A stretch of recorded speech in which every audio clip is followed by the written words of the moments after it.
Bonjour, je suis Robert Belot, je viens de l'Est de la France, à la frontière franco-suisse, puis, après Lyon, Paris, me voici à Saint-Étienne.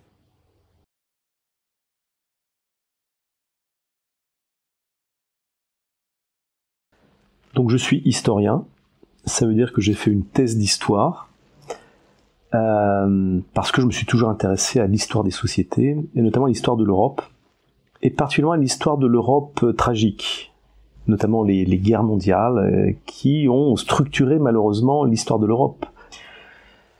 Et j'ai fait ma thèse à l'École des hautes études en sciences sociales à Paris, où j'ai rencontré un certain nombre de maîtres, si je puis dire, et parmi ces maîtres, il y avait Pierre Nora, qui a créé justement le concept de lieu de mémoire. Et Pierre Nora était membre de mon jury de thèse. Donc j'ai été, si vous voulez, mêlé à cette atmosphère des années 80-90, où la notion de mémoire, de patrimoine, est devenue prédominante. Et donc l'idée, c'était pas simplement de faire de l'histoire des événements, mais c'était aussi faire l'histoire de la manière dont la mémoire se transmet. Donc comment et pourquoi les sociétés ont besoin de mémoire pour constituer leur identité. Donc voilà ce qui était vraiment à l'origine de mon parcours. Et ensuite, j'ai été amené à créer un laboratoire de recherche, plutôt dans le domaine du patrimoine industriel en fait. Donc j'ai abordé la question patrimoniale après l'histoire de l'Europe par le biais industriel. Et c'est comme ça que je me suis retrouvé ici, en fait, parce que à Saint-Étienne, qui est une grande région industrielle, peut-être la première en France au XIXe siècle et au début du XXe siècle, eh bien la désindustrialisation a créé un choc très fort. Et donc, de fil en aiguille, s'est constitué ce que j'appellerais une école stéphanoise du patrimoine, dont nous sommes les héritiers. Et je dirais que ce master, c'est un peu l'héritier de tout ce processus.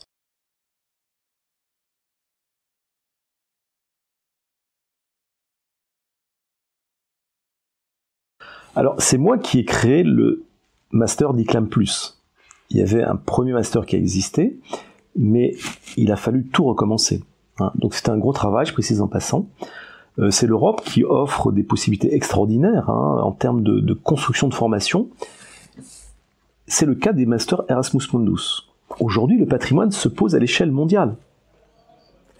Et donc, l'enjeu international, qui était totalement lié à ce type de master, m'intéressait beaucoup. Parce qu'on assiste depuis un certain temps à une montée en puissance de l'importance de l'enjeu patrimonial. On assiste à l'émergence d'une classe moyenne mondiale. Cette classe moyenne mondiale, elle veut accéder à la culture. C'est l'Afrique, c'est le Moyen-Orient, c'est l'Asie. Et donc du coup, alors qu'avant, c'était très polarisé sur l'Europe et sur l'Amérique, je dirais, les Amériques, aujourd'hui ça s'est diffusé dans le monde entier. Ça représente quelque chose d'intéressant, non pas simplement sur le plan de la connaissance, mais sur le plan aussi des perspectives professionnelles. Et donc il faut créer une nouvelle génération, je dirais, de managers et de médiateurs du patrimoine. Je m'étais engagé à ce que les séminaires qu'on allait faire, les colloques, allaient réunir pas simplement des étudiants, pas simplement des académiques, mais aussi des gens du monde professionnel ou des mondes de la politique, etc. Et enfin, je voulais absolument qu'on laisse une trace. Et la trace, c'est ça. La trace, c'est les actes d'un colloque qui a eu lieu ici, avec des étudiants qui ont participé à ce colloque, et c'est publié dans une revue scientifique au Canada. Ce qui m'a choqué, ce qui a choqué le monde entier, comme vous le savez, c'est à partir des années 2000, les destructions volontaires de patrimoine. Ça se passe en Afrique, ça se passe au Moyen-Orient, ça se passe en Afghanistan. On détruit le patrimoine en tant que patrimoine.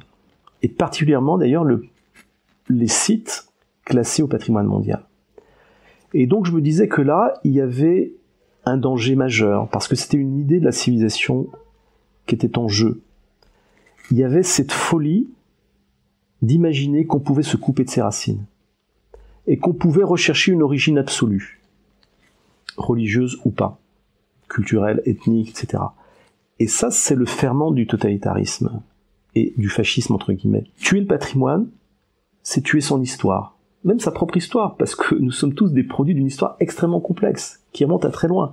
Et le patrimoine, c'est ça, c'est la prise de conscience que nous sommes des héritiers, que nous ne sommes que des nains sur des épaules de géants, que nous devons tous quelque chose à ces générations qui nous ont précédés. Et c'est suite à ça, eh bien, qu'on a voulu accentuer le trait, si vous voulez. On a voulu construire un objet plus durable. Cet objet plus durable, c'est l'Iclam Plus. C'est tout ce qu'on est en train de vivre ensemble.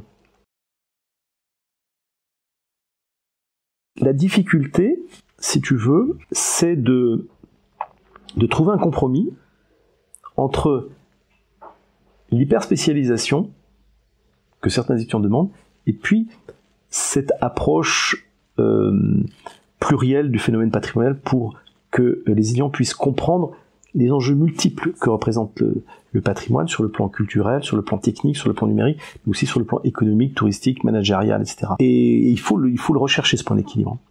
Et je pense que les étudiants ont à nous apporter pour qu'on trouve ce point d'équilibre, en fait.